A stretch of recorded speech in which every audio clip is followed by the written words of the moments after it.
saksi fakta ya. Yang mulia, yang Ya. klarifikasi tadi gimana? Gimana? Klarifikasi soal Iya, retroaktif ini sabar. tadi. Oke. Ini susahnya kalau dengan apa ini, tokoh publik ini. Silakan Pak Abah, sebelum ahli saksi faktanya tadi ada soal SK berapa? 345 ya Pak Refli ya. Silakan diklarifikasi. Terima kasih majelis. Jadi saya baca satu-satu.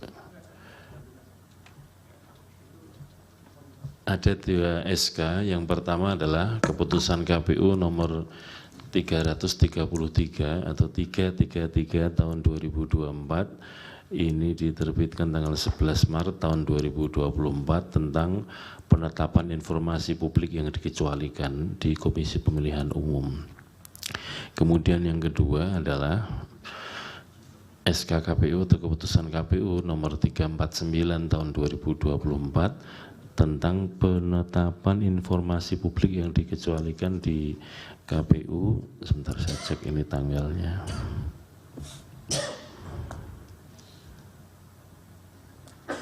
Ini tanggal 17 Maret tahun 2024 tentang memang betul ada 2 SK tersebut. Oke. Nanti akan kami jadikan apa? Nanti kita ditambahkan. lihat, nanti kita perdalam lagi Pak Refli. Kita selesaikan dulu ya saksi faktanya. Pak Hasim, tolong nanti kita dibantu juga ya untuk kebutuhan validasi itu ketik semua rekap yang dilakukan di tingkat kecamatan itu, seluruh Indonesia, itu berapa sih yang mengajukan keberatan? Serekap tingkat kecamatan. Lalu naik ke kabupaten, ada nggak keberatan? Lalu naik ke provinsi, begitu. Jadi kami ingin tahu seberapa banyak ada keberatan-keberatan di rekap di tingkat kecamatan, kabupaten, dan provinsi itu.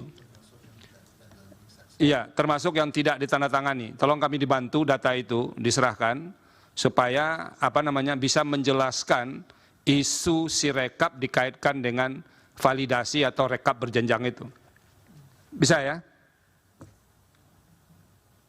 Terima kasih majelis. Untuk pemilu presiden nanti akan kami siapkan ini berdasarkan formulir D hasil rekapitulasi di kecamatan, ya. kabupaten, kota maupun provinsi dan Ya. tingkat pusat. Oke, terima kasih.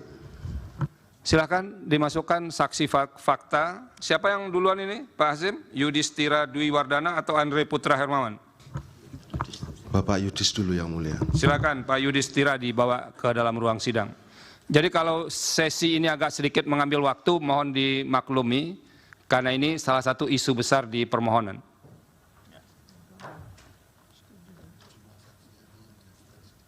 Ya.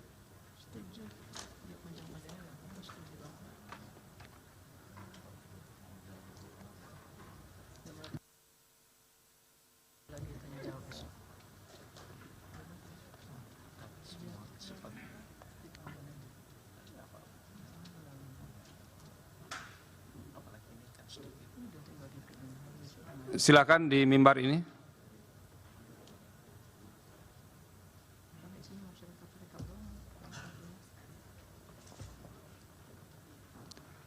Saksi Yudhistira Dwi Wardana, Asnar ST PhD akan menjelaskan proses bisnis aplikasi Sirekap. Jadi nanti kalau ada yang tadi tidak jelas bisa ditanyakan lagi kepada saksi ini. Silakan. Anda diberi waktu ya, kalau waktu normalnya itu 15 menit, lebih kurang masuk tanya jawab, tapi ini bisa ditoleransi lah, karena isunya menarik, ya, dan ini sebetulnya karena mewakili untuk 2 permohonan, jadi waktunya bisa ya diasumsikan 2 kali lipat. Silakan. Saudara saksi, pekerjaan Anda apa sekarang? Saya adalah staf dosen di Institut Teknologi Bandung dan Kaprodi Sarjana Teknik Informatika, ITB. Oke, silakan. Baik, selamat siang, terima kasih para majelis hakim yang mulia. Mohon maaf nih kalau agak deg-degan, mohon maaf sekali.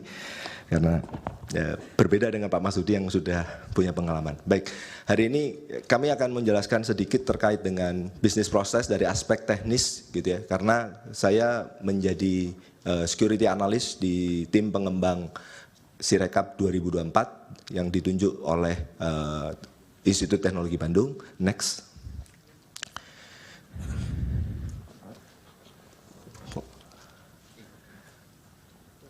Next.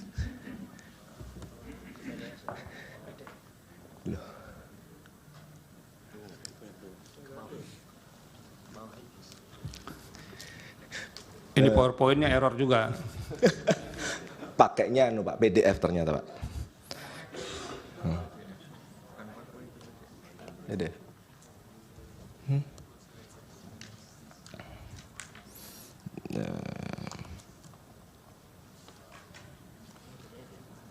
Iya, betul.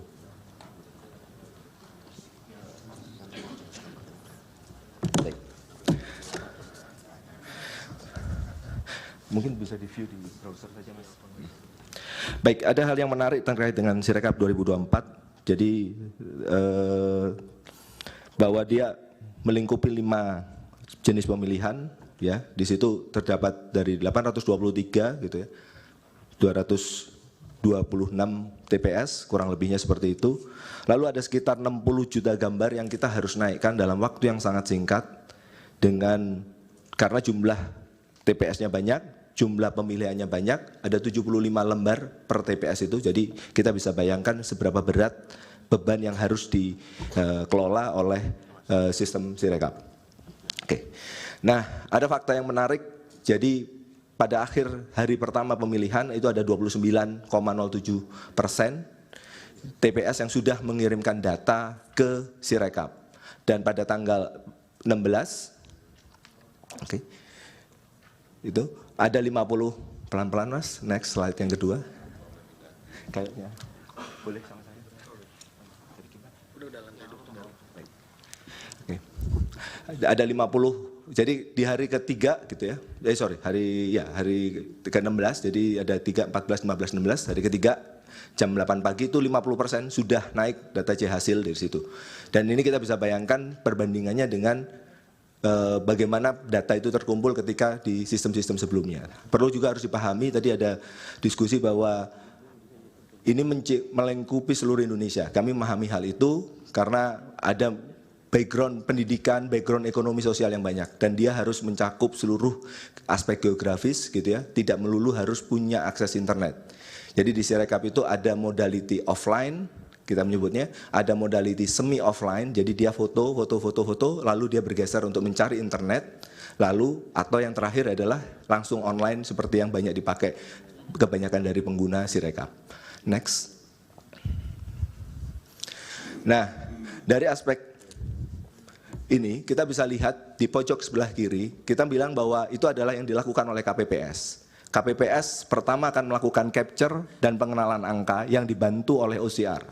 Jadi OCR itu adalah alat yang membantu selain KPPS itu mengentry 75 halaman, kita bantu dengan OCR dan OMR, lalu dikonfirmasi ke KPPS dan mereka akan melakukan ya penandaan kesesuaian atau perbaikan jika memang diperlukan.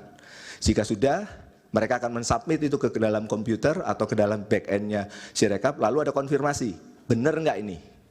Ya, setelah ini benar, maka dia akan terkirim untuk diproses lebih lanjut, dan nanti mungkin ada laporan-laporan dari masyarakat yang harus ditindaklanjuti oleh operator di kabupaten kota untuk perbaikan lebih lanjut. Jadi fasenya ada yang terjadi di sisi KPPS, ada yang terjadi di sisi KPU, dan terutama kalau kita bicara terkait dengan Tungsura, banyak sekali operator yang akan beroperasi adalah operator yang ada di kabupaten kota. Di sini kita bilang bahwa Sirekap merupakan alat bantu publikasi gitu ya, dan hasil final untuk nanti hasil finalnya adalah rekapitulasi dan hasil final dari hasil dari scan C hasilnya. Next. Nah, kita bisa lihat di situ. Jadi Sirekap tersendiri itu kita letakkan di 3 lokasi yang berbeda untuk menghindari kalau ada pemenuhan atau bottleneck dari jaringan internet di Indonesia. Jadi ada 3 lokasi gitu ya, ada zone A, zone B, zone C. Lalu ada beberapa data yang kita distribusikan ke CDN gitu ya, yang across the world supaya bebannya tidak terkonsentrasi ke satu server doang atau satu data center saja. Jadi kalau kita bicara di sebelumnya gitu ya, selalu bottleneck yang terjadi itu adalah di bandwidth di Imam Bonjol. Karena itu kan ya kalau servernya nganggur, bandwidthnya habis, ya tekor semuanya. Itu sebabnya kita menggunakan teknologi cloud supaya apa? Bebannya terbagi rata dan layanan-layanan yang dipakai di situ dipakai untuk layanan Sirekap web, Sirekap mobile, single sign on, key management untuk nanti penandatangan digital dan melakukan PDF verifications. Nanti akan saya jelaskan lebih detailnya dari masing-masing komponen itu bagaimana. Next. Nah, ada beberapa hal yang kita mau dudukkan dari banyak pendapat yang muncul di masyarakat. Next, tentang terkait dengan bagaimana autentikasi open source itu harus dipilih. Jadi ada banyak pendapat bahwa kalau dia menggunakan open source maka itu tidak aman, maka itu murah.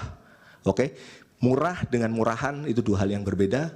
Kami punya pendapat yang berbeda. Banyak sekali contoh yang kita pakai adalah Keycloak.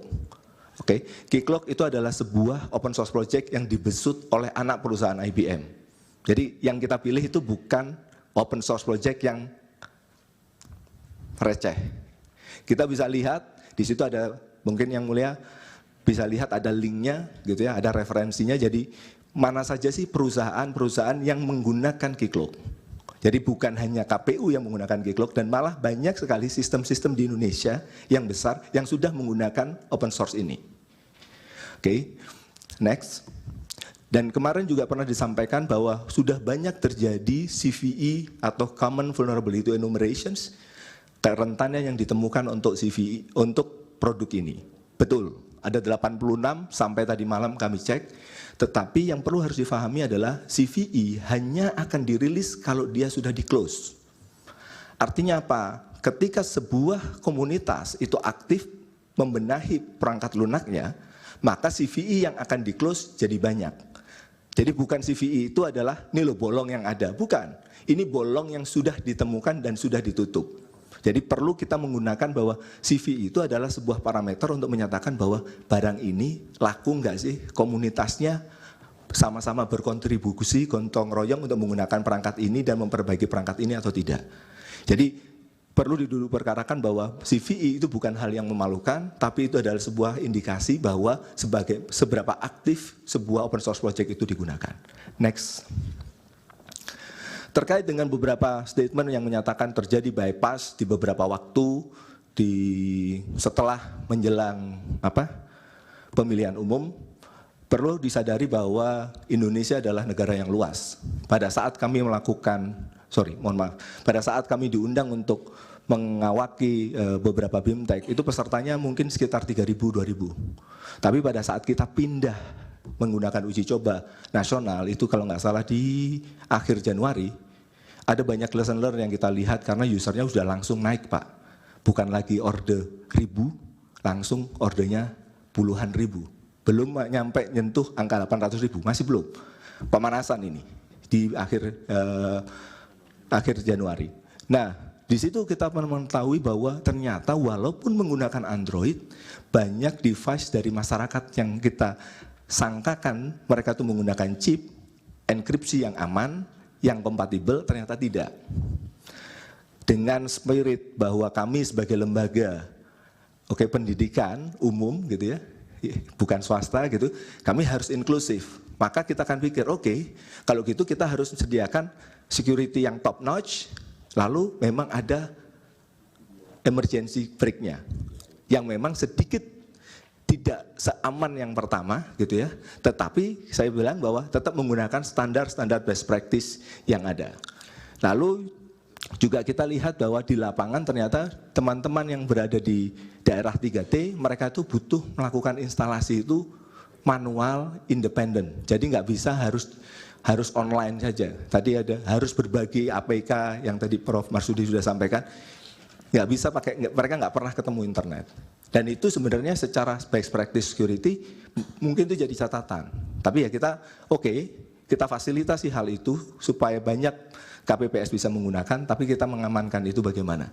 Seperti itu. Jadi hal seperti itu ada alasannya gitu ya, dan ini akan saya coba jelaskan. Next. Dugaan bypass security itu sebenarnya adalah ada namanya bypass signing.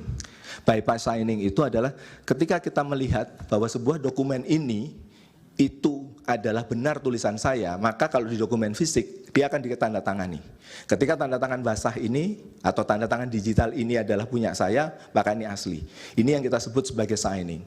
Tapi ketika Android handphone tersebut tidak menggunakan chip enkripsi yang kompatibel, maka kita berubah metodenya menggunakan hashing. Artinya apa? Dokumen ini kita bungkus, kita seal.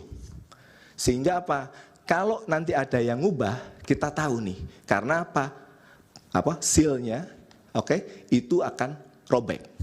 Jadi mekanismenya tetap menjamin integritas, tapi tidak lagi dengan tanda tangan digital, tapi dengan menggunakan algoritma hashing. Dan dua-duanya itu ada algoritmanya SHA-1 dan SHA-2, itu adalah standar yang kita pakai untuk HTTPS yang sampai saat ini kita pakai. Jadi bukan standar ciptaan kami, itu adalah best practice yang lazim kita gunakan. Dan bypass signing itu kita lihat di situ, kalau teman-teman download, statusnya adalah false. Karena apa? Kita bilang bahwa by default itu harus false, Tapi kalau nanti ternyata ada orang yang nggak bisa menggunakan pakai signing, dia harus nanti ada mekanisme mencoba sekian kali, saya tidak bisa menyebutkan berapa kalinya di majelis ini, mereka otomatis akan diubah jadi true supaya dia bisa melakukan hashing. Jadi setelah dia mencoba sekian kali, dia nggak bisa signing, dia pindah ke hashing. Begitu. Next. Berikutnya terkait dengan entry TPS. Saya akan menyampaikan beberapa capture layar. Silakan Pak, next Pak. Bagaimana proses entry TPS itu terjadi. Jadi kita bisa lihat di situ bahwa di layar itu ada tulis merah di bawah seperti itu. Nah itu adalah warning, adalah pesan yang menyatakan ini penjumlahannya agak aneh. Tapi kita tahu bahwa secara, nih yang kami pahami, filosofi dari teman-teman KPU menyatakan bahwa, bukan menyatakan ya, kami memahami filosofinya adalah Sirekap ini mengcapture kebenaran yang mutlak ada di TPS. Apa yang ada di TPS, apa yang ada di KPPS, itu yang dicek rekam. Karena disebut sebagai mutlak, maka kita tidak bisa dengan serta-merta bilang 2 tambah 2 itu salah. Kita bilang 2 tambah 2 ini kayaknya agak aneh deh ini. Kita kasih warna merah. Karena kita tidak tahu apa yang terjadi di lapangan. Keputusan mereka lah yang menyatakan sebenarnya total pemilih laki-laki ditambah perempuan itu berapa sih? Itu statementnya benar-benar statement seorang KPPS. Makanya kita memberikannya adalah advisory atau hanya saran saja. Ini kayaknya salah. Silahkan kamu perbaiki. Nah itu sebelah layar yang kanan itu dikasih tahu. Ini angkanya segini, benar nggak kamu mau memperbaiki? Kalau di sebelah kanan sendiri sudah benar semua, maka hijau semua. Lalu pertanyaannya, kalau merah masih bisa disubmit enggak? Nah, setelah kita kasih tahu pesan salah, kita berikan kesempatan untuk memperbaiki, maka kita akan kasih konfirmasi. Yakin nih, tetap mau disubmit seperti ini. Dan inilah yang sering kali banyak orang menyatakan bahwa kenapa kok angka besar tetap boleh masuk? Ya karena secara desain prinsipal yang kita pahami adalah, ya apa yang dikatakan oleh KPPS, maka itulah yang kita terima sebagai data. Nah itu. Next. Terkait dengan metadata. Benar, kalau dikatakan metadatanya kosong. Benar kalau dikatakan metadatanya kosong. Kenapa saya taruh kosong dalam tanda ini? Jadi di standar metadata itu memang diletakkan di dalam sebuah format namanya EXIF. Mohon maaf technical yang mulia.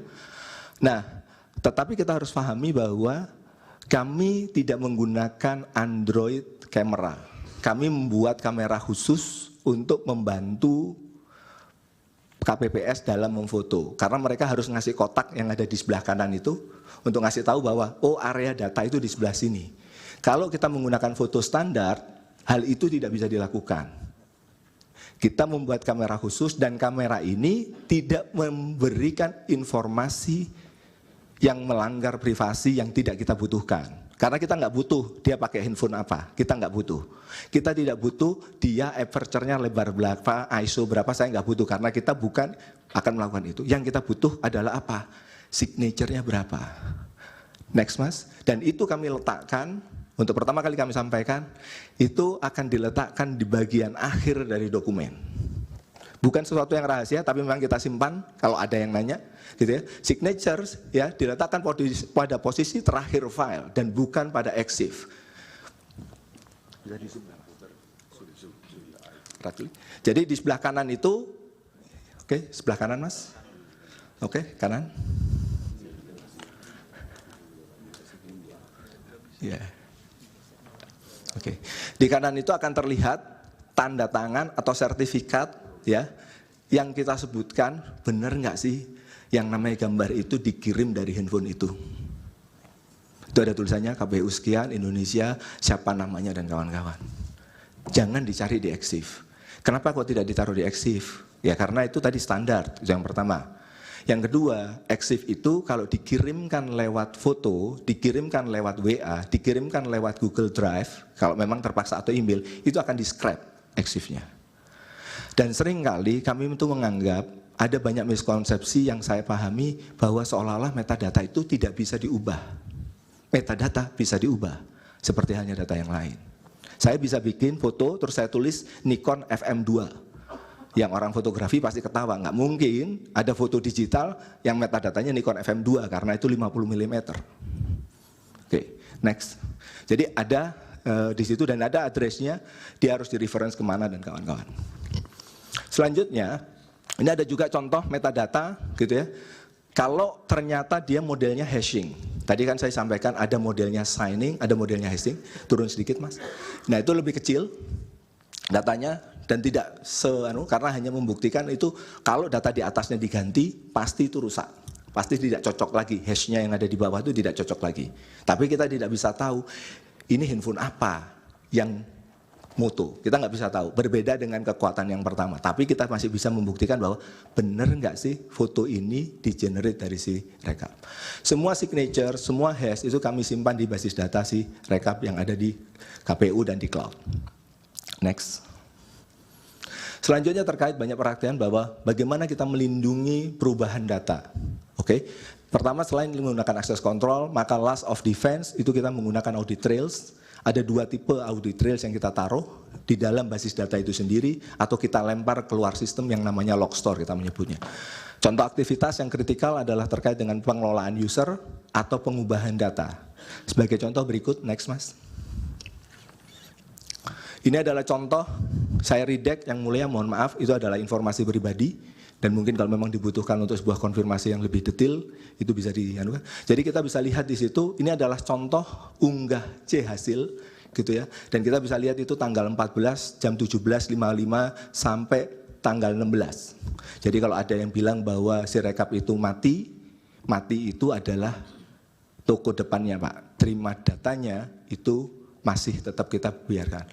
Oke, jadi kita harus lihat bahwa si rekap itu ada orang store data, ada orang lihat data. Kita bisa saja mematikan untuk store data, untuk melihat data, karena apa? Karena lagi kejar-kejaran membersihkan data yang katanya kotor. Ya, bukan katanya, memang kotor yang harus dibersihkan sama teman-teman KPU. Next, ini unggah C hasil ini letaknya di luar di luar klaster Sirekap gitu ya, sehingga kalau nanti naudzubillah Sirekap itu kehack, maka log store itu berbeda klasternya dengan itu. Ini contohnya, kalau tadi terkait dengan orang ngirim, ini terkait dengan log kalau user itu melakukan perubahan. Ada catatannya, siapa melakukan apa, jadi berapa angkanya. Next. Dan perubahan ini juga kita catat di dalam basis data. Oke, ini ada contohnya. Perubahannya dari berapa saja, jam berapa saja. Jadi satu data itu bisa diubah berkali-kali karena mungkin saja orang itu hanya ngelihat, oh ya cocok, save. Jadi karena petugas itu saking khawatirnya datanya salah, mereka tuh melihat hal yang sama berkali-kali. Yang mulia. Next. Ada beberapa statement yang menyatakan bahwa data dari Sirekap tidak berubah gitu ya sejak 18 sampai 21. Sebagai fakta yang perlu saya sampaikan di majelis ini adalah data yang pertama kali kita terima adalah dari Sorong jam 11 waktu WIB gitu ya, TPS 1 Marikmai Malobdong Sorong, dan kita lihat yang bagian bawah mungkin turun agak naik dikit. Nah, itu adalah jumlah kenaikan gitu ya, mulai dari jam 18.30 gitu ya sampai hari berikutnya jumlah naiknya datanya seperti apa kiriman. Nah, kalau kita bicara kenapa kok baru 18.30 di situ, sebagaimana keterangan pers yang kami boleh Pak ya? Boleh ya? Oke.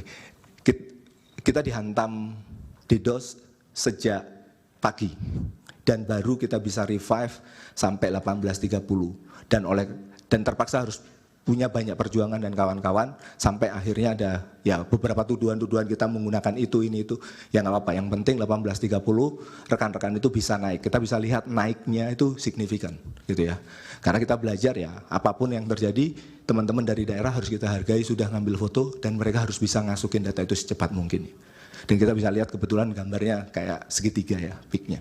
Seperti itu, antriannya begitu. Next. Dan nanti kita akan lihat selama waktu itu perubahan perolehan angka 1, 2, 3 itu akan loncat nanti. Ya, karena apa? Agak naik dikit Mas. Balik lagi, sorry. Sebelumnya. Karena apa?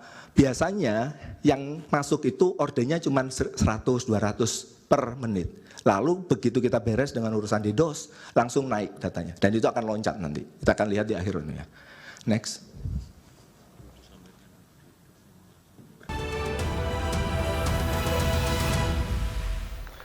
Kembali di Breaking News, pemirsa, kami akan ajak Anda kembali bergabung ke Gedung Mahkamah Konstitusi untuk menyaksikan sidang sengketa Pilpres 2024 dengan agenda mendengarkan keterangan dari saksi ahli dari pihak termohon, yaitu KPU dan juga Bawaslu. Penginputan yang bertahap ya yang dilakukan ya, data itu tidak dimasukkan sekaligus. Kalau Anda bicara mengenai batching, saya tolong dikoreksi kalau saya salah, tapi itu kesan saya ya. Nah, ketika kami bicara dengan ahli kami dan bicara dengan saksi fakta kami yang juga mengetahui hal-hal semacam ini, dia bicara mengenai fungsi validasi. Tadi juga sudah disebut soal ini.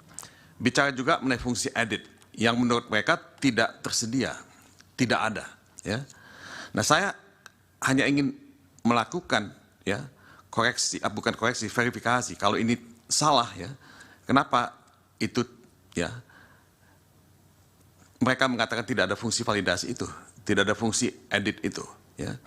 Buat saya yang penting adalah transparansi karena Anda bicara mengenai integrity gitu. Saya tidak mencurigai Anda, tidak mencurigai siapapun, tapi transparansi ini kan menjadi sangat penting buat kita supaya kita bisa tahu mengenai keadaan sebenarnya. Nah, tadi juga saksi bicara mengenai penggelembungan suara yang membantah apa yang dikatakan oleh saksi fakta yang kami ajukan kemarin, yang menyebutkan beberapa puluh juta angka yang potensial ya bisa digelembungkan. Nah, tentu dia punya data, saudara saksi juga punya data dan sudah membantah itu, tapi bagaimana menjelaskan ini kalau kita tidak bisa melakukan audit? Makanya saya ingin mengajukan satu usulan kepada Majelis Hakim yang mulia. Dengan perbedaan-perbedaan ya, presentasi dan interpretasi yang dilakukan oleh masing-masing ahli dan saksi fakta, apakah tidak mungkin kepada mereka-mereka ini juga diberikan kesempatan untuk dikonfrontasi dalam satu pemeriksaan? Kalau tidak, kita tidak akan bisa menemukan kebenaran yang sebenarnya. Saksi fakta dari termohon akan mengatakan A, saksi fakta dari pihak pemohon akan mengatakan B. Nah, saya tidak tahu karena mekanisme ini tidak ada pada MK, tapi untuk mencari kebenaran dalam konteks satu persoalan pilpres yang sangat strategis, sangat penting buat kita dalam kehidupan berbangsa dan bernegara, menurut saya ini sangat penting gitu, untuk dipertimbangkan. Nah, jadi konfrontasi ini mungkin juga bisa menjawab karena kemarin ada yang mengatakan, tadi sebenarnya ahli mengatakan bahwa apa yang dikatakan oleh saksi fakta dan ahli kami itu semacam pepesan kosong misalnya. Buat saya ini agak tidak terlalu proper untuk diucapkan. Nah, kita ini punya sirekap yang dananya besar sekali, tapi sampai detik ini kami tidak tahu betul berapa banyak sih anggaran yang dikeluarkan untuk mendevelop sirekap sistem ini. Karena ini juga kalau bicara mengenai integritas ini menjadi sangat penting. Saya mohon kepada majelis hal ini juga mungkin bisa dipertanyakan gitu. Karena proyek sirekap ini banyak sekali kontroversi yang ditimbulkan oleh proyek ini. Nah, saya pada awalnya Majelis Hakim yang mulia sangat senang dengan digitalisasi ini dan malah berpikir untuk mengusulkan apa yang disebut e-voting gitu. Brazil sudah melakukan itu dan sukses, tidak ada masalah, tapi saya tidak berani mengusulkan ini karena saya tidak tahu dan tidak yakin apakah e-voting itu bisa jalan di Indonesia dan bisa punya integritas. Mungkin saya berhenti sampai di sini. Mungkin Saudara Magdir akan melanjutkan. Terima kasih. Silakan berikutnya. Terima kasih Yang Mulia.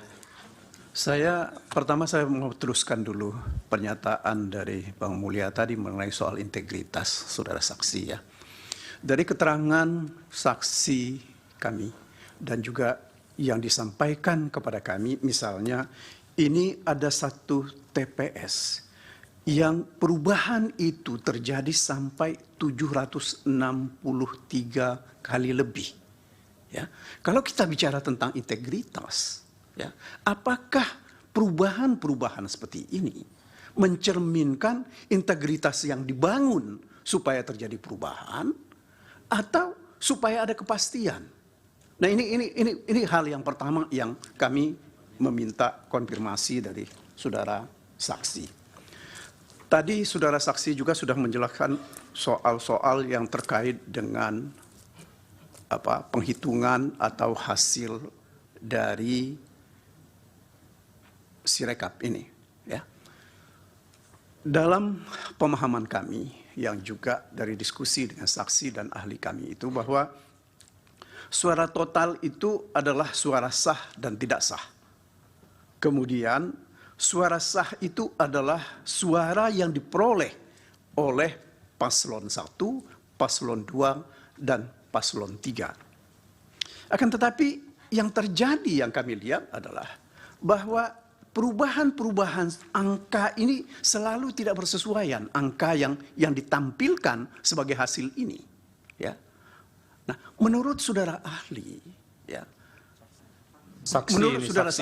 menurut saudara saksi, apakah ini salah satu bentuk integritas dari program yang saudara bangun? Atau sekali lagi, ini adalah untuk menyembunyikan sesuatu? Itu yang kedua. Kemudian yang lain lagi yang kami juga ingin mendapatkan penjelasan dari saudara saksi adalah kecenderungan dari perolehan suara yang tetap. Ya. Meskipun begitu banyak suara yang masuk untuk ketiga paslon ini, tetapi hampir tidak terjadi perubahan pada persentase yang diunggah oleh Sirekap. Ya, kan mestinya meskipun ini sebab yang kita lihat memang ada jeda terlalu lama. Ya, seolah-olah ini jeda yang lama ini adalah sebagai upaya agar supaya perolehan itu bisa terjadi secara tetap. Ini yang membuat orang juga sangat mencurigai ya, fungsi dari penyalahgunaan fungsi dari Sirekap ini. Yang ketiga, saya ingin juga meminta komentar atau pendapat keterangan dari saudara saksi. Kalau saksi dan ahli kami kemarin mengatakan bahwa total perubahan itu terjadi pada 441.453 dan terjadi pada 244.533 TPS. Ini bisa dibuktikan jejak kaki dari perubahan-perubahan itu. Nah, misalnya ditemukan perubahan C1 lengkap. Kemudian penghapusan suara juga terjadi untuk paslon. Ada yang hilang, kemudian ada yang muncul lagi, kemudian ada yang hilang lagi, dan seterusnya seperti itu yang terjadi. Nah, kemudian ada juga yang terjadi adalah penghapusan dalam suara sah. Ya. Situasi ini, ya, apakah ini karena human error, ya, atau programnya ini yang memang, ya, kendalinya tidak dikendalikan untuk kebaikan. Yang terakhir, saya ingin juga tahu supaya ini juga tidak menimbulkan fitnah. Ini kan berkali-kali dikatakan oleh beberapa pihak, server ini ada di Singapura, bahkan ada yang mengatakan ada di China. Ya, saya kira ini tolong saudara saksi tegaskan, apakah memang seperti itu? Ya, dan kalau itu yang terjadi, yang mengontrol server ini siapa?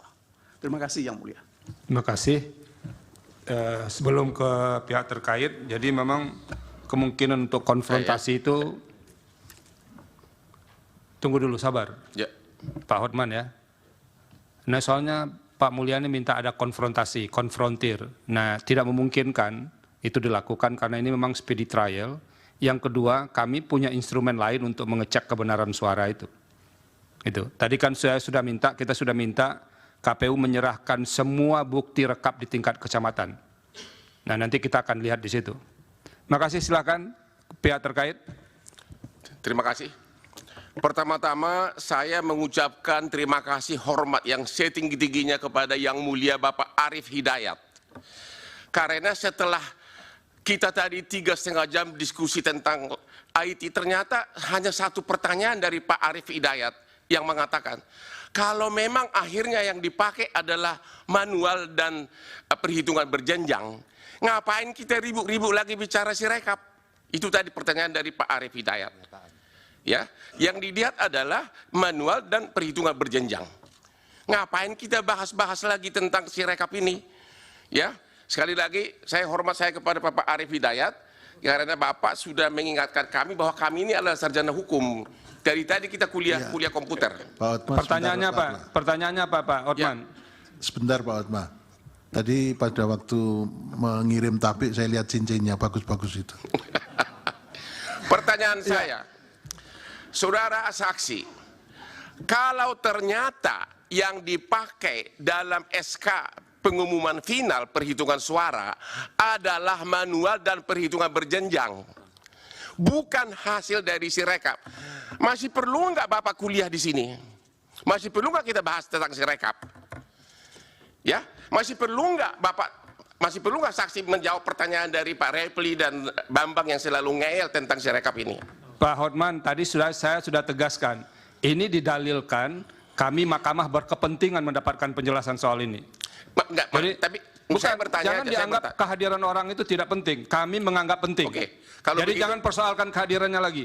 Oke. Pertanyaannya apa sekarang? Pertanyaannya, apakah saksi setuju karena yang diumumkan itu adalah perhitungan manual dan berjenjang, bukan hasil dari Sirekap, maka kelemahan dari Sirekap nggak perlu lagi dibicarakan. Terima kasih.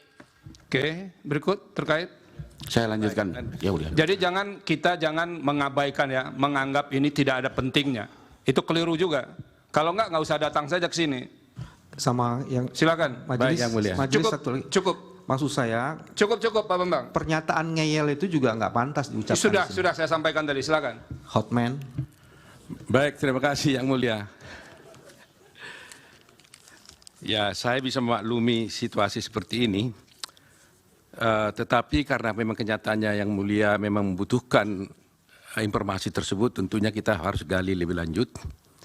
Dan tadi meskipun sudah dijelaskan bahwa memang ternyata setelah dijelaskan bahwa Sirekap itu bukanlah menentukan hasil penghitungan suara, di mana di dalam perkara ini kita justru mempersoalkan tentang hasil perhitungan suara yang benar atau tidak benar, dan kemudian ada kecurigaan-curigaan dari pihak pemohon tentang adanya Sirekap ini, saya hanya ingin saja mengkonfirmasi. Tadi ahli dari Profesor Marsudi sudah tegas menyatakan ketika saya tanya, apakah betul Sirekap ini bisa mempengaruhi perhitungan berjenjang yang dilakukan oleh KPU? Ahli tersebut tadi menyatakan tidak. Justru hasil daripada perhitungan berjenjang inilah nanti akhirnya yang dimasukkan kepada Sirekap. Sekarang karena Anda yang membuat alat ini, saya tanya, apakah benar pernyataan daripada ahli tersebut, apakah memang alat Sirekap ini bisa atau tidak untuk mempengaruhi perhitungan daripada perhitungan berjenjang yang dilakukan oleh KPU. Sehingga kita bisa tahu kalau memang ini pernyataan saudara dengan Marsudi bersesuaian, maka berarti bagi kita akan cukup jelas untuk dapat menyimpulkannya. Terima kasih. Terima kasih. Dari Bawaslu, silakan. Terima kasih Yang Mulia, izin. Karena tadi sudah ditanyakan juga oleh Prof. Eni masalah surat imbauan Bawaslu kepada KPU tentang Sirekap, maka kami perlu sampaikan juga ke pemohon 0102 bahwa kami telah meneruskan surat 0102. Itu nanti dijawab Pak, bisa di ya, kan sudah ada kami sampaikan. Bagiannya Bawaslu juga nanti. Iya, sudah kami sampaikan surat imbauan tersebut dan juga masalah untuk masalah tanggal 17 sudah kami sampaikan bahwa kami minta penghentian Sirekap untuk konversi image ke angka, tapi untuk upload C hasil, ini kita apresiasi kepada teman-teman KPU yang telah berhasil mengupload C hasil hampir seluruh TPS yang berjumlah 80.000 ini, 800.000-an. Iya, 800.000. Jadi ini yang kemudian perlu apresiasi buat teman-teman KPU yang telah melakukan ini, karena dulu Pak, mungkin Prof. Saldi tahu dan juga Yang Mulia Prof. Eni tahu, sulitnya mendapatkan akses terhadap C sertifikat juga sulit. Nah, kemudian pertanyaan kami kepada saksi, apakah ada perbedaan edit antara Pilpres dan Pileg? Karena informasi kami dapatkan, kalau di Pilpres itu dieditnya hanya oleh KPU Kota, sedangkan untuk Pileg oleh KPPS. Nah, ini kan biasanya yang mendirect ini bukan pembuat sistem, tapi yang punya, yaitu KPU sendiri. Nanti mungkin bisa dijawab oleh KPU. Karena ini sampai sekarang belum pernah dijawab. Kemudian yang kami pertanyakan, yang paling masalah yang mana? Pilpres atau Pileg yang jadi masalah? Karena kalau digabung, nanti akan jadi besar. Kalau Pilpres dan Pileg digabung, tentu akan sangat besar. Karena ini terbukti pada saat permohonan untuk sengketa hasil Pileg kan lebih banyak daripada Pilpres. Oleh sebab itu inilah perlu disampaikan. Saya kira demikian Yang Mulia. Terima kasih. Pimpinan sidang, Prof. Saldi, Pak Ketua mohon izin. Untuk supaya clear kita ya, begini. Di dalam permohonan pemohon 01 dan pemohon 03, itu ada dalil yang mempersoalkan Sirekap. Sehingga mahkamah harus menjawab dalil itu dalam rangka untuk memutus. Gimana sih penggunaan Sirekap ini?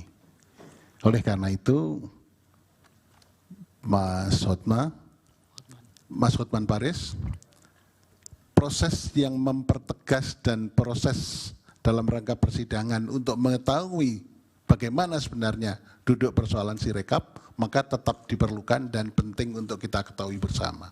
Karena persidangan ini terbuka untuk umum, seluruh masyarakat Indonesia mengetahui, dan mahkamah juga harus menjawab dalil dari permohonan pemohon 1 dan pemohon 3. Dan itu sangat penting sekali supaya menjadi terbuka. Semua dalil akan dijawab oleh mahkamah.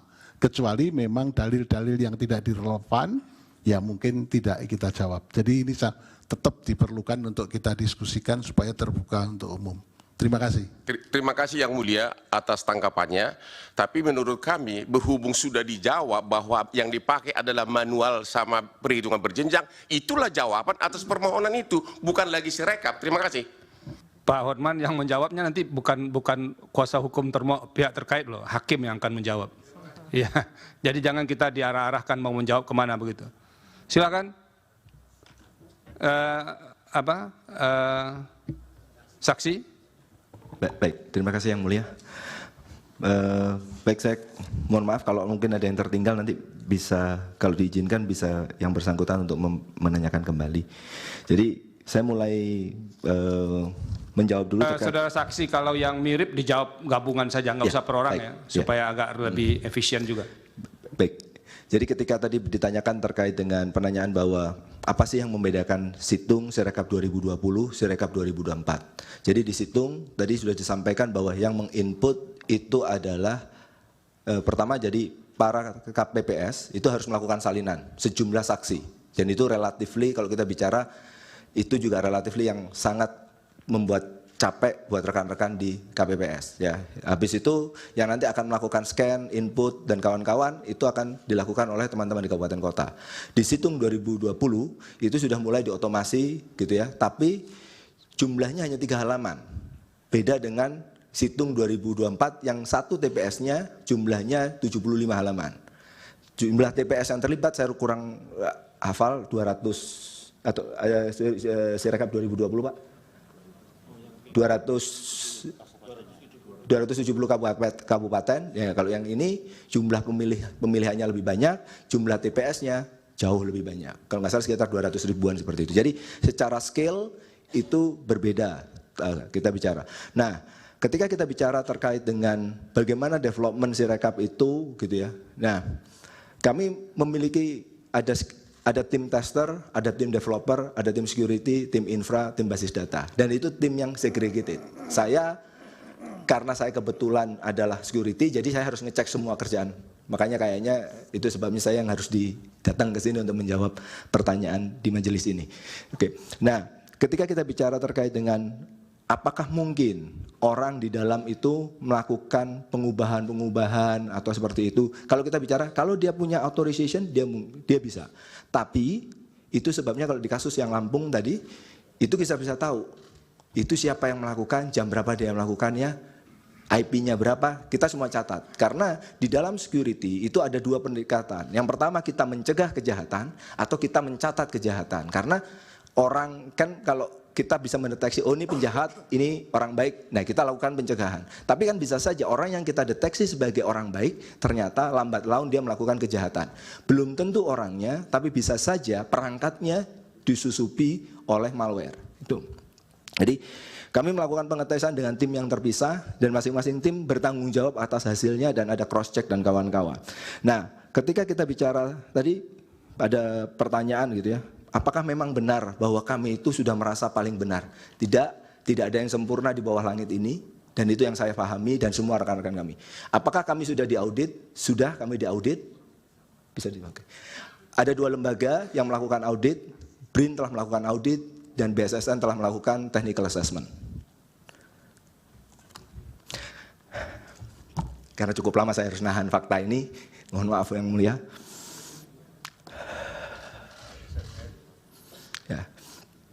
Nah, jadi kami sudah diaudit, gitu ya. Terima kasih dukungan dari para lembaga negara tersebut, gitu ya, mendukung kami untuk menjadi lebih baik seperti saat ini. Walaupun tadi ada banyak kekurangan dan kawan-kawan, ya saya ambil pekerjaan ini, saya mau turun dari kampus, ya karena saya pengen belajar, pengen zakat ilmu, gitu ya. Kalau dosen nggak terlalu banyak duitnya, makanya zakatnya lewat ilmu, bismillah. Nah, ketika kita bicara terkait dengan pada hari H diunggah pertama kali gitu ya. Lalu sistem itu bagaimana sih melakukan pengecekan? Tadi sudah disampaikan, kami akan mendandai data-data yang kita anggap, saya menyebutnya visi atau aneh secara anomali. Tapi kita tetap terima. Kita tetap terima karena yaitu tadi ada statement yang sudah menyatakan bahwa di salah satu screenshot itu ada juga menyatakan bahwa ini data ini sudah benar. Jadi itu statement KPPS, ya sudah kita ambil statement itu. Nah, kami punya pengecekan secara rutin, tapi kita tidak mengaktifkan pada saat pertama untuk take down. Jadi, nah setelah saya lupa hari kedua atau malam hari ya Pak ya, yang kita akhirnya kayaknya kita Pak Hasim dan jajarannya memutuskan ya udah kita pakai automated take down. Jadi kalau sudah lewat angkanya kita nggak langsung publish. Jadi suara yang dari KPPS itu nggak langsung automated publish. Kita lihat dulu teman-teman kabupaten kota harus melakukan verifikasi apakah memang benar angkanya segitu karena kita menyebutnya angkanya angka ekstrim. Itu yang kita lakukan. Tapi fitur itu tidak kita enable dari awal karena apa? Karena ya kita awalnya sudah punya husnuzon menyatakan bahwa lah itu kalau statementnya dari teman-teman KPPS ya begitulah kejadian yang mutlak terjadi di lapangan. Ya, kalau kita punya delegation, kita harus memberikan authority, kita harus memberikan trust di situ. Tapi ketika kita lihat perkembangan seperti itu, ya terpaksa switch itu kita aktifkan. Baru teman-teman itu mulai bekerja. Nah, lalu ketika kita bicara terkait dengan Sirekap ditutup dan kawan-kawan, sebenarnya tadi Sirekap itu Bapak Ibu sekalian yang biasa digunakan oleh rekan-rekan, itu kami sendiri tidak pernah menyebut itu adalah Sirekap. Tapi itu info publik. Pemilu 2014 itu adalah info publik. Sirekap 2024 itu adalah info publik, mohon maaf. Sirekap seperti websitenya mungkin sirekap-web.kpu.go.id, itulah tempat orang nyetor data, memperbaiki data, dan kawan-kawan. Nah itu yang sebenarnya tidak pernah tutup. Sampai sekarang juga untuk keterbukaan informasi publik, teman-teman di daerah masih berusaha mengumpulkan hasil yang masih belum ada gambarnya dia nih. Sekaligus juga melengkapi kayaknya form rekapitulasi ya Pak ya, hasil rekapitulasi. Jadi kita punya mekanisme itu. Nah kalau kita bicara kenapa kok sempat dihentikan proses update ke dalam info publik atau pemilu 2014 atau kalau masyarakat menyebutnya adalah Sirekap gitu ya. Nah pada waktu itu adalah karena kita tidak yakin gitu ya, karena kita tidak yakin bahwa ini data yang sudah kita terima benar atau enggak.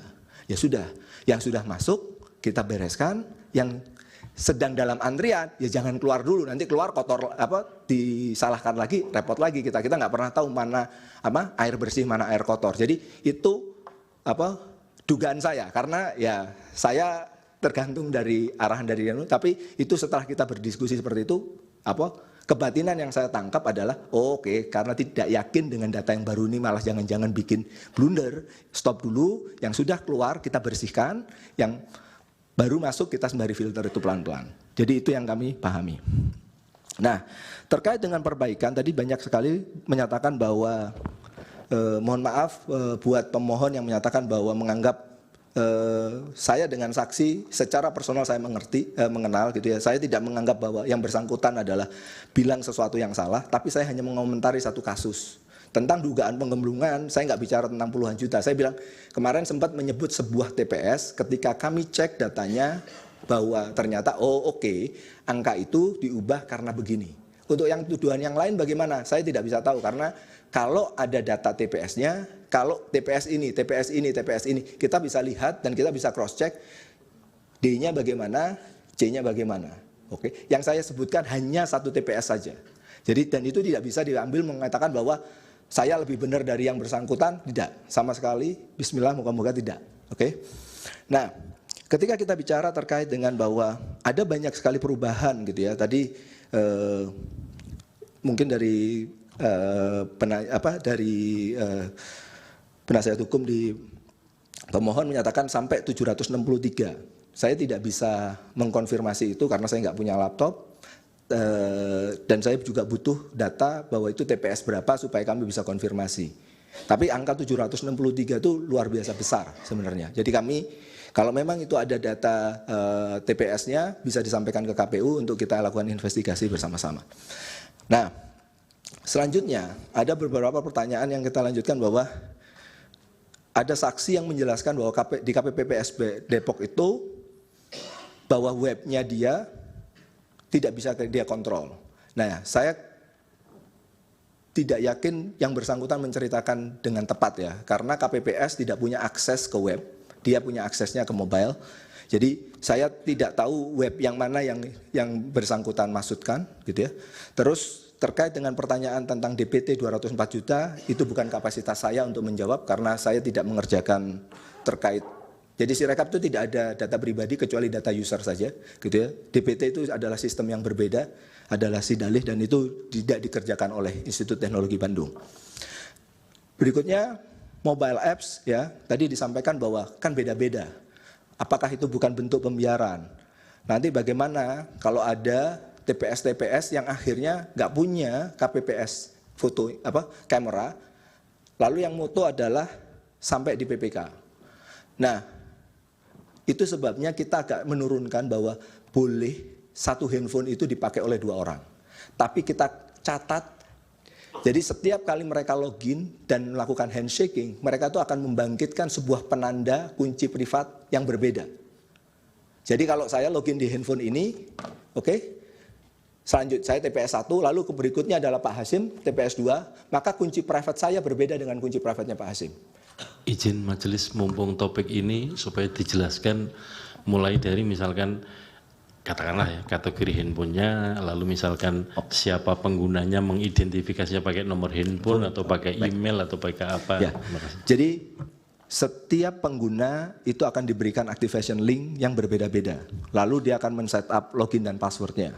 Nah, tadi ada beberapa kendala ketika kita uji coba nasional dan bukan BIMTEK ya. Benar-benar pada waktu uji coba nasional, di yang pertama kita sadar bahwa ada beberapa TPS itu yang co-location. Jadi di tempat yang sama, tapi yang punya handphone cuma 2 orang dari 14 KPPS ya, 7 sama 7. Ya sudah, kalau gitu mereka team force, artinya apa? Walaupun ada 2 KPPS, tapi pakainya 2 handphone. Nah itulah yang kita turunkan istilahnya, kita membolehkan ada 1 handphone dipakai oleh 2 orang. Tapi dalam satu waktu itu hanya 1 yang aktif dan setiap kali pindah user akan ada pembangkitan kunci yang berbeda sehingga kita bisa tahu pada waktu digital signature ini file dari mana. Karena kan kalau kita lihat fingerprint dari mobile device-nya kan akan sama ya. Maka benar-benar digital signature-nya harus kita bangkitkan berkali-kali. Itu teknisnya itu yang kami lakukan. Dan itu juga salah satu bentuk buat kita membuat menjadi lebih mudah untuk diterima oleh masyarakat. Terkait dengan ancaman bahwa, loh kalau yang ngefoto adalah PPK, bagaimana? Mungkin saya bisa nanya, kalau situng, kalau belum ada situng, apakah ada foto itu? Itu kan yang jadi aneh. Terkadang teman-teman itu menyatakan bahwa Sirekap itu ditutup. Tapi gambar masih ada. Sirekap mati, gambarnya nambah. Sirekap salah, apa buktinya? Ini gambarnya. Loh, bukannya gambar itu adalah Sirekap. Loh, tapi datanya beda. Loh, ya oke, kita perbaiki. Jadi ada data, ada gambar, ada chart, itu adalah data yang ada di Sirekap. Dan itu yang menyebabkan juga kayaknya saya merasa bahwa saya nggak kebayang dari Pak Hasim nih. Pakai kupingnya panas gitu ya, sampai ya udahlah dimatiin datanya. Habis itu banyak masyarakat sipil yang menyatakan bahwa, loh kok datanya dihapus sih?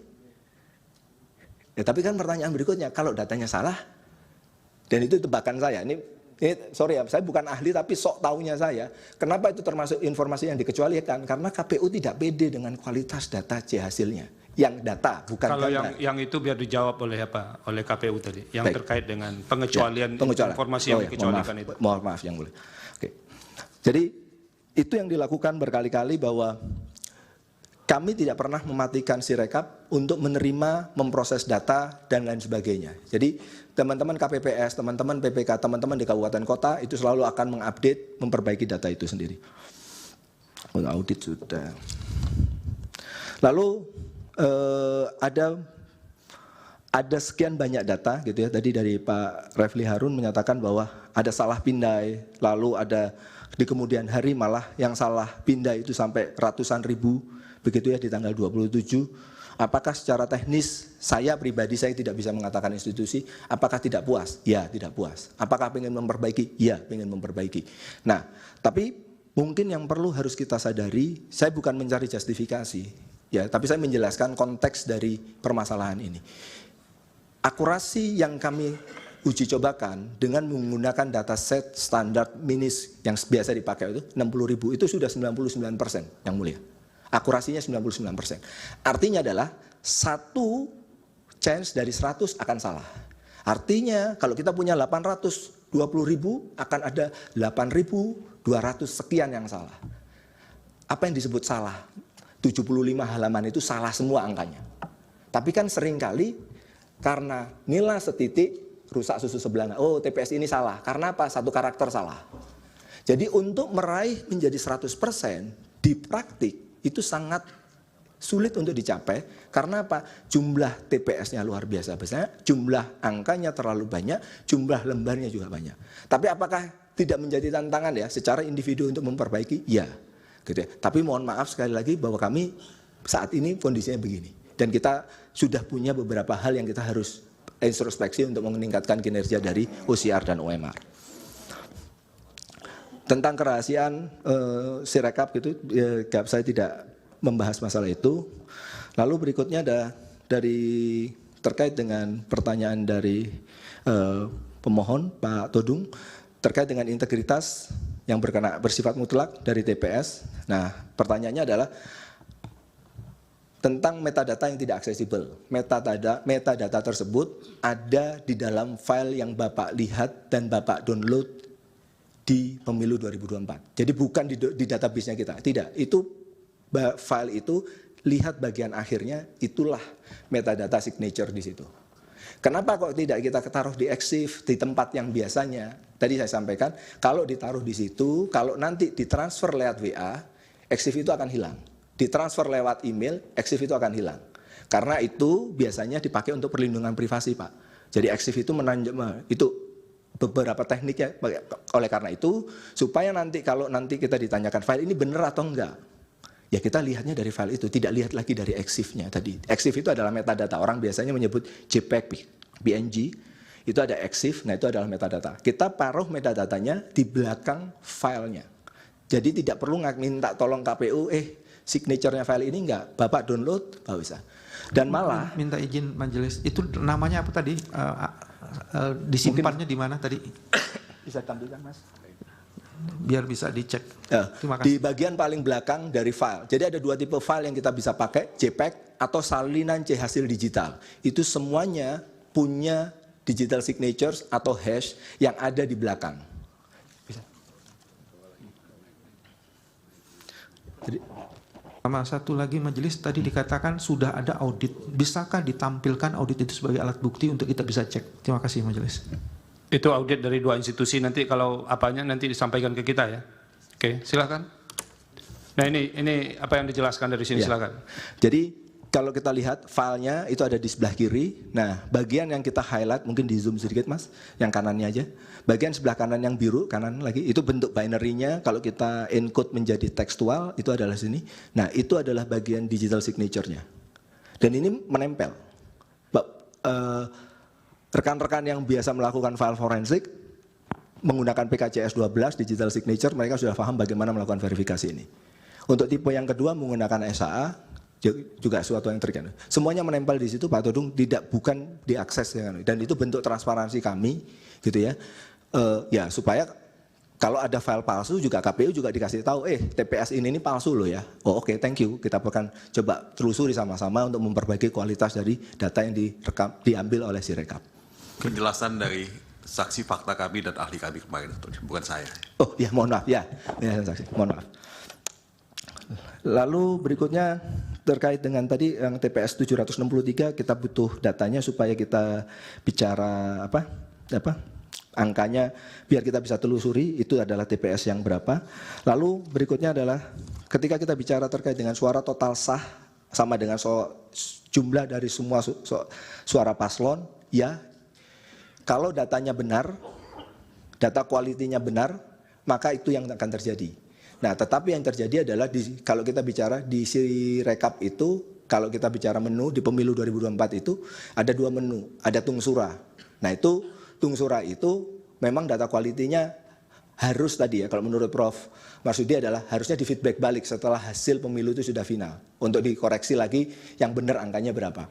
Nah, sehingga kita nggak bisa menggunakan rumus itu sebagai cek sum untuk ngecek bahwa benar nggak sih juara total sah sama perolehan suara para paslon itu sama nggak bisa di tungsura, di form C, karena datanya saya pernah lihat ada beberapa gitu ya, bahwa mungkin kasusnya pileg 1 gitu, total di bawah 5 gitu. Saya bilang ini gimana sih 1 tambah 1 kok jadi 5? Tapi karena kita bilang itu adalah kebenaran mutlak, Sirekap nggak bisa bilang ini jadinya 2 ya. Kita cuma bilang 5 ini salah lu ya.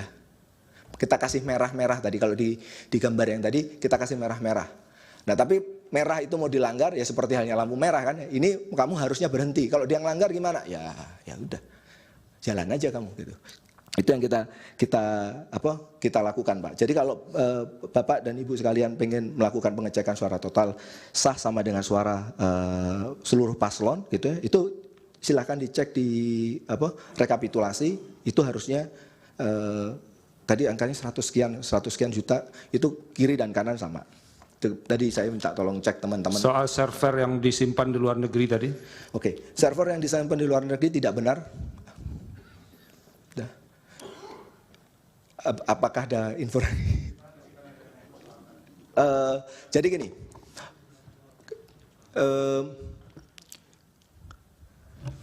kami melakukan kesalahan, kami melakukan kesalahan gitu ya. Pada detik-detik pertama launching Sirekap. Sehingga IP Indonesia aslinya itu terlihat. Dan itu kita butuh waktu sampai 18.30, alhamdulillah kita dapat pinjaman IP yang akhirnya Bapak lihat IP-nya sekarang. Gitu ya. Tapi servernya kan nggak mungkin kita install API. Jadi kalau IP lamanya Bapak lihat itu IP Indonesia gitu ya. Seperti itu. Tapi IP barunya itu IP shadow yang kita istilahnya IP Anycash yang kita sewa supaya orang nggak tahu IP baru dari Sirekap gitu ya. Tempatnya masih sama karena nggak mungkin tanggal 14 sudah nginstall di suatu lokasi, terus dalam waktu 3 jam kita sudah nginstall di tempat lokasi yang berbeda di Singapura, di Perancis gitu, enggak gitu. Jadi lokasinya ada di area Jakarta gitu ya. Ya, untuk lokasi pastinya saya tidak bisa. Dan mungkin kalau kita bicara siapa penyedianya, mungkin Bapak dan Ibu sekalian sudah tahu. Itu jadi informasi publik di sidang KIP kemarin. Masih ada lagi yang mau dijelaskan? Oke. Tadi yang dari Bawaslu. Bawaslu, oke. Iya, fungsi edit. Mohon maaf. Ya. Jadi ketika ada fungsi edit, apakah memang ada fungsi edit di TPS? Untuk Pilpres ada, tetapi untuk perolehan final hanya diindikasikan sesuai atau tidak sesuai, tapi tidak mengganti angka. Tapi untuk acara administratif atau yang detail-detail yang lain itu bisa diedit, tapi hanya untuk perolehan final itu hanya menyatakan bahwa ini sesuai atau tidak sesuai. Kalau nanti tidak sesuai, maka akan diperbaiki oleh teman-teman di kabupaten kota. Tadi yang ditanya itu edit legislatif, pemilu legislatif dengan Pilpres ya? Itu yang ditanya? Iya, sama sampai pada titik perolehan hasil final yang mulia. Ada sedikit perbedaan. Ada lagi yang mau ditambahkan? Sudah, audit tidak sama sekali. Mohon maaf majelis, pertanyaan kami belum dijawab. Otto dan saya, Hotman. Pertanyaan saya itu adalah biar mengingatkan gampang bahwa apakah SK pengumuman Sirekap ini bisa dipakai untuk mempengaruhi hasil daripada perhitungan berjenjang. Silakan. Oke. Apa yang disebut dengan mempengaruhi? Kalau dengan mengakses gambar itu jadi terpengaruh nggak? Kan Bapak dan sekalian semuanya tidak bawa kertas C hasil kan? Yang akses semuanya pemilu 2024. Apakah itu bentuk mempengaruhan nggak? Saya nggak tahu definisi mempengaruhi itu apa. Kalau mempengaruhi itu artinya adalah kalau di sini menang maka akan menang di sana, enggak. Tapi kalau artinya adalah ada form C hasil yang di Sirekap gitu ya, yang sering dipakai referensi oleh saksi, itu bentuk mempengaruhan enggak, Bapak? Maksud saya itu termasuk bukan mempengaruhi saja, tapi merubah hasil daripada. Oh, tidak. Karena itu dua kamar yang berbeda. Izin majelis mungkin untuk memperjelas saudara saksi, dijelaskan begini. Sirekap itu memproduksi angka atau Sirekap itu menginput data dalam arti image maupun apa itu namanya PDF ya rekap, baru kemudian muncul angka Sirekap. Nah, gitu. Sirekap tidak menginput angka karena prosesnya kan ada yang rapat gitu ya. Nanti sudah di-scan berita acaranya, scan, upload, muncul di pemilu 2024 gitu. Jadi kalau begitu hanya image ya? Image begitu. Cukup. Majelis satu tadi pertanyaan saya belum dijawab. Apakah benar bahwa pada akhirnya hasil manual dan berjenjang itulah yang kemudian dimasukkan ke Sirekap? Iya itu tadi. Ada orang rapat, hasilnya ditandatangani, di-scan, itu yang diupload ke Sirekap. Cukup ya? Pimpinan. Ya, silakan dari meja hakim. Baik, terima kasih Yang Mulia Ketua. Pak Yudhistira, tadi ahli sebelum mengatakan bahwa setelah hasil tanggal 20 Maret, itu kan Sirekap quote and quote tidak lagi akan berubah ya, karena sudah final. Nah, tadi Pak Yudhistira sempat menguraikan terkait proses bisnis aplikasi Sirekap ini. Mungkin bisa memberi gambaran bagi kami, tadi yang dikatakan Pak Hasim kalau tidak salah ada 2 kamar ya. Bisa memberi gambaran karena bagaimanapun juga nanti sengketa pemilu legislatif akan juga ke MK. Apa kesulitan atau perbedaan yang esensi Sirekap untuk pemilu presiden dan legislatif? Karena kita tahu informasi yang berkembang, terutama terkait dengan perubahan antara P3 dan PSI, itu kan sangat viral itu. Nah, bisa membantu kami bagaimana perbedaan proses bisnis aplikasi Sirekap antara Pilpres dan legislatif. Terima kasih. Yang mulia. Tunggu dulu, ada yang lain lagi dari hakim? Baik. Cukup, silakan. Saksi. Terima kasih atas pertanyaan yang mulia. Jadi yang membedakan, jadi saya hanya membahas masalah proses tungsura atau keterbukaan informasi dari C hasil, ya, dan bukan proses rekapitulasi. Kalau proses rekapitulasi orang rapat, hasilnya di-scan, nah itu prosesnya serupa, gitu ya, ya cuman beda menu saja, gitu ya. Kalau Presiden Wakil Presiden ini Pil DPR seperti ini, Pil DPD seperti ini, cuman beda itu saja. Nah, tetapi kalau kita bicara dari proses foto, scan dan kawan-kawan, maka PWP pertama jumlahnya jauh lebih sedikit dibanding Pileg. Lalu di PWP itu ketika jumlah total perolehan paslon itu hanya ditanyakan sesuai atau tidak sesuai.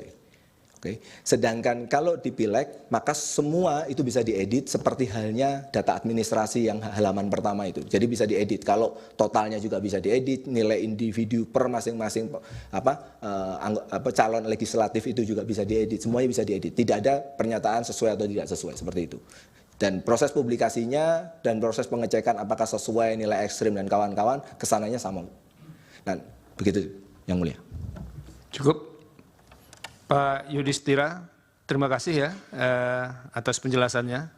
Mudah-mudahan ini bermanfaat untuk kami menjelaskan atau menjawab dalil pemohon dalam kedua permohonan ini. Oke. Terima kasih. Semoga sehat selalu ya. Silakan kembali ke tempat, akan diikuti oleh saksi berikutnya. Saksi meninggalkan tempat, izinkan saya menyampaikan satu pernyataan kepada ITB dan teman-teman para ahli. Pak Hasim nanti di ujung aja dibungkus semuanya Pak Hasim ya. Soalnya ini kesempatan ITB, Prof. Iya. Penting ini aja. Mengucapkan terima kasih telah memberikan dukungan untuk teknologi Sirekap dalam pemilu. Yang kedua, kami ucapkan terima kasih kepada anggota KPPS yang telah berpartisipasi dan bersedia meminjamkan handphonenya untuk keperluan negara, karena negara belum mampu membelikan handphone KPPS untuk melaksanakan Sirekap ini. Terima kasih. Oke, terima kasih. Silakan. Nanti bisa dikumpulkan semuanya Pak Hasim, disampaikan terima kasih. Dikirim ucapan apa nanti? Selamat Idul Fitri. Sirekap, Prof, nanti kami kirim.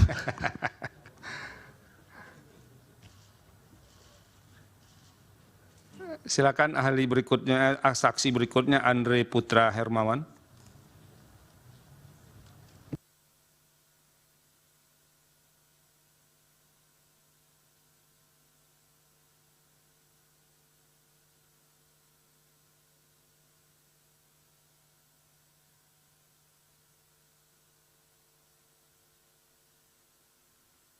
Saya kembalikan kepada Ketua. Terima kasih.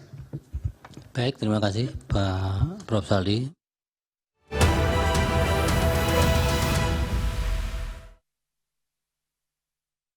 Mau tahu rahasia tampil maksimal seharian? Pakai Rexona. Wangi dan segarnya,